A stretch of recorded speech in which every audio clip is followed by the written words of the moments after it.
In today's video, I'm going to teach you how to fill a vector in Figma. Figma is an essential design tool, and understanding how to manipulate vector shapes is key to creating compelling graphics.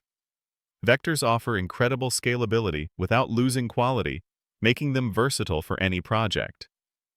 Today, we'll focus on how to style and fill these fundamental shapes. First, you'll need to select the vector you wish to modify directly on your canvas. Once selected, direct your attention to the right-hand sidebar in Figma, which serves as your comprehensive design panel. Here, you'll find all the customization options for your selected element, specifically locating the section clearly labeled Stroke. The stroke, in design terms, defines the outline or border of your vector shape. To begin, let's adjust the stroke weight. This setting determines how thick or thin this outline appears. Within the stroke section, you'll find a numerical input field, often defaulting to 1 pixel.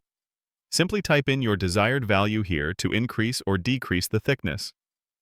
A higher number will create a bolder, more prominent outline, while a lower number offers a more subtle and delicate edge to your vector. Immediately next to the stroke weight field, you'll see a small color swatch. Click on this swatch to open Figma's comprehensive color picker. This essential tool allows you to easily change the stroke's color. You can either input a specific hexadecimal code. If you know your exact brand color, choose from a selection of predefined colors from your document's palette, or utilize the eyedropper tool to sample any color directly from your screen or canvas.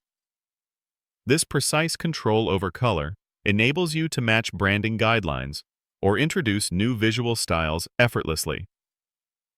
Now that we've customized the stroke, let's move on to filling the interior of our vector.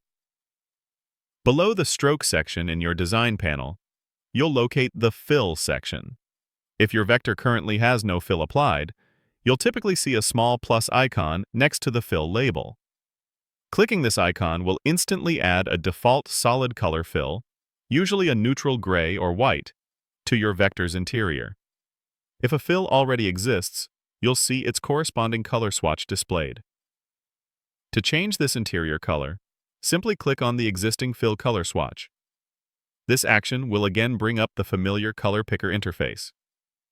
Here, you can select any color you wish for the inside of your vector, just as you did with the stroke. Input hex codes, select from various color palettes, or use the eyedropper tool for precise color application. You also have the option to adjust the opacity of the fill, allowing you to create semi-transparent effects where desired. Applying a fill transforms your vector from an empty outline into a complete, colored shape, giving it depth and presence in your design. And that's it. By following these straightforward steps, you can confidently customize both the outline and the interior fill of your vector shapes within Figma, gaining full control over their visual presentation. Keep experimenting with different colors and weights to see how they enhance your designs and bring your creative visions to life.